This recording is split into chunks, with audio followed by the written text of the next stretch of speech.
असुरक्षित महसूस कर रहे हैं। सुरक्षा को लेकर एक बड़ा सवाल खड़ा हुआ है। लेकिन आपको बता दें, हैवानियत पर लगातार देश भर में उबाल है। बीजेपी कह रही है कि ममता सरकार केस को दबा रही है, लेकिन कोलकाता जो कि पश्चिम बंगाल की राजधानी है, वहां एक ट्रेनी डॉक्टर से पहले रेप किया गया, उसकी हत्या को अंजाम दिया गया। अब इस दरिंदगी के बाद से देश भर में उबाल है। लेडी डॉक्टर से पहले रेप किया गया, फिर हत्या को अंजाम दिया गया। पुलिस ने एक आरोपी को मामला दर्ज कर गिरफ्तार कर लिया है, लेकिन देश मांग रहा है बेटियों के लिए इंसाफ। रिपोर्ट देखिए।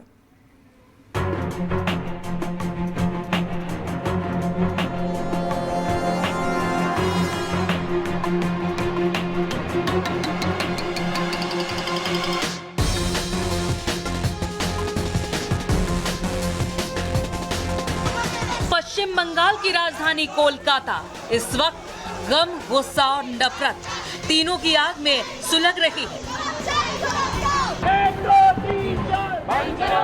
वहां जिस तरह से सरकारी अस्पताल की एक महिला डॉक्टर की रेप के बाद हत्या कर दी गई, उसने दोबारा लोगों को दिल्ली में हुए भयावह निर्भया कांड की याद दिला दी है। भयानक घटना घटी है। ये दिल्ली की निर्भया कांड की रिपीटेशन है। जिस तरीके की घटना हम देख रहे हैं, ये दर्शाता है कि पश्चिम बंगाल में लॉ एंड ऑर्डर सही नहीं है। Specially it is not at all safe for the women. हालांकि पुलिस ने इस मामले में एक आरोपी को पकड़ लिया है। कोर्ट ने गिरफ्त में आए दरिंदे को 14 दिन की पुलिस रिमांड में भेज दिया है। लेकिन इस दरिंदगी को लेकर सभी के अंदर इतना गुस्सा है कि इसका असर कोलकाता से लेकर दिल्ली तक देखने को मिल रहा है। एक तरफ जहां इस बर्बर हत्याकांड को लेकर कोलकाता के डॉक्टरों में जबरदस्त गुस्सा है, तो वहीं डॉक्टर्स एसोसिएशन ने भी इस मामले में पश्चिम बंगाल सरकार को चेतावनी जारी कर दी है। कोलकाता और दिल्ली में डॉक्टर्स ने जहां इस जघन्य हत्याकांड के विरोध में शनिवार को कैंडल मार्च निकाला, तो वहीं इस मामले में डॉक्टर्स अब सीबीआई जांच की मांग कर रहे हैं। जबकि पश्चिम बंगाल में कानून व्यवस्था को लेकर पूरी तरह से फेल नजर आ रही सीएम ममता बनर्जी भी इस बार पूरी तरह से घुटने पर नजर आई है। उन्होंने डॉक्टर्स के गुस्से को देखते हुए डॉक्टर्स की मांग मान ली है और कहा है, मैंने पीड़ित परिवार से बात की है, उचित कार्रवाई का आश्वासन दिया है। मामले को फास्ट ट्रैक कोर्ट में भेजा जाएगा। दोषी को फांसी की सजा देने की मांग करेंगे। सीबीआई जांच से कोई ऐतराज नहीं है।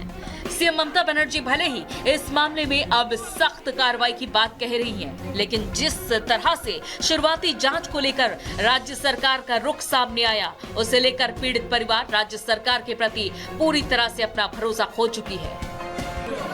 वहीं दूसरी तरफ इस घटना के बाद सरकारी अस्पताल की दूसरी महिला डॉक्टर्स और बाकी महिला मेडिकल स्टाफ काफी डरी सहमी है। अब वो भी अपनी सुरक्षा को लेकर चिंतित हैं और सरकार से अपनी सुरक्षा की मांग कर रही है। कोई कहीं पर भी नहीं है। उधर सारे सिक्योरिटी गार्ड होते हैं, पर रात को नाइट ड्यूटी में बहुत कम सिक्योरिटी गार्ड होते हैं और ज़्यादा से ज़्यादा टाइम जब 2 बजे के बाद 3 बजे के बाद वो सोते रहते हैं और पेशेंट ज़्यादातर टाइम रात को ही आते हैं, भोर रात तक तब भी आते हैं। अगर तब भी हमें सिक्योरिटी नहीं मिले, हम कैसे काम करेंगे? अगर हमको सिक्योरिटी नहीं मिला, पेशेंट्स को क्या सिक्योरिटी मिलेगी? नाइट ड्यूटी में ऑन ड्यूटी डॉक्टर के ऊपर जो हुआ, इससे हम लोग का सेफ्टी कहाँ है? हम लोग कैसे माने कि हम सेफ है? ये जो आज हुआ कल हम लोग के साथ भी हो सकता है। हम लोग का मांग है कि परफेक्ट सिक्योरिटी आए। जो हुआ उसके लिए जो दोषी है उसको जो पनिशमेंट मिले और ऐसा काम दोबारा ना हो, इसके लिए। वहीं इस मामले में पुलिस की गिरफ्त में आए आरोपी संजय रॉय को लेकर अब तक जो जानकारी सामने आई है, वो बेहद चौंकाने वाली और पूरी तरह से सरकारी अस्पताल की सुरक्षा व्यवस्था पर सवाल खड़े कर रही है। जानकारी के मुताबिक आरोपी संजय रॉय अस्पताल का कर्मचारी नहीं है, लेकिन उसकी पहुंच अस्पताल के अलग अलग विभागों तक है। वो अस्पताल के ज्यादातर हिस्से में बेरोक टोक आता जाता रहा है और अस्पताल के मेडिकल स्टाफ से भी उसकी काफी बनती है। कुल मिलाकर इस मामले में जैसे जैसे आगे की कड़ियां जुड़ती जा रही हैं, सच्चाई धीरे धीरे सामने आ रही है। हालांकि फिलहाल ये पूरी तरह से साफ नहीं हुआ है कि इस हत्याकांड में 31 साल का आरोपी संजय रॉय अकेला शामिल था या इसमें अस्पताल का कोई और कर्मचारी भी शामिल है। लेकिन इस हत्याकांड के सामने आने के बाद कोलकाता पुलिस के रवैये से लेकर अस्पताल प्रशासन का रोल भी सवालों के घेरे में है। बहरहाल कोलकाता के सरकारी अस्पताल की ट्रेनी डॉक्टर के साथ हुई दरिंदगी की घटना के बाद पूरे देश के डॉक्टर्स में गुस्सा है। सभी को इंतजार है कि धरती के भगवान कहे जाने वाले डॉक्टर को इतनी बेदर्दी से मौत देने की भयावह साजिश में और कितने चेहरे बेनकाब होते हैं। Bureau report. रिपब्लिक भारत। तो पूरे मामले में एसआईटी का गठन तो कर दिया गया है, लेकिन पूरा देश बंगाल की बेटी के लिए इंसाफ की मांग कर रहा है। इस बीच बड़ी खबर दरअसल आ रही कोलकाता से, जहां पे रेजिडेंट डॉक्टर्स ने हड़ताल का ऐलान किया है। उनकी ओर से कल से काम न करने का ऐलान किया गया है, यानी कि जो डॉक्टर्स हैं, रेजिडेंट डॉक्टर्स, वो हॉस्पिटल्स में अपनी सेवाएं नहीं देंगे। अपने साथी की मौत को लेकर के जिस तरीके से वहां पे जस्टिस की मांग की जा रही है, प्रदर्शन किया जा रहा है डॉक्टर्स की ओर से, इस बीच बड़ी खबर ये कि उनकी ओर से हड़ताल का ऐलान किया गया है। रेजिडेंट डॉक्टर्स ने हड़ताल का ऐलान किया है और कल से वो हॉस्पिटल में अपनी सेवाएं नहीं देंगे, कल से वो काम नहीं करेंगे, कल से वो अपनी सेवाएं नहीं देंगे।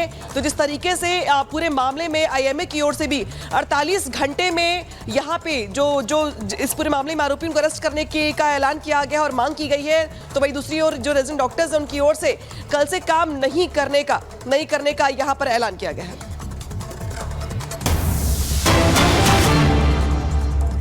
जहां ट्रेनी डॉक्टर की हत्या से जुड़ी बड़ी जानकारी आ रही है। 2 सिक्योरिटी गार्ड को सस्पेंड किया गया है। सेमिनार हॉल में इनकी तैनाती थी। 2 सिक्योरिटी गार्ड को अब इन पर सस्पेंशन की कार्रवाई की गई है। वारदात वाले दिन सेमिनार हॉल में थी तैनाती। सूत्रों के हवाले से बड़ी जानकारी आ रही है। आपको बताएं कि सेमिनार हॉल में ही जिस तरीके की जानकारी है, ट्रेनी डॉक्टर को रेप के बाद उसकी हत्या कर दी गई थी और रात 3 बजे से 6 बजे तक का वक्त था और दोनों सिक्योरिटी गार्ड की वहीं सेमिनार हॉल में ड्यूटी लगाई गई थी। और जिस तरीके से इस पूरे घटनाक्रम की जानकारी सामने आई, अब इसमें दोनों को सस्पेंड कर दिया गया, गार्ड सिक्योरिटी गार्ड्स को हटाया गया।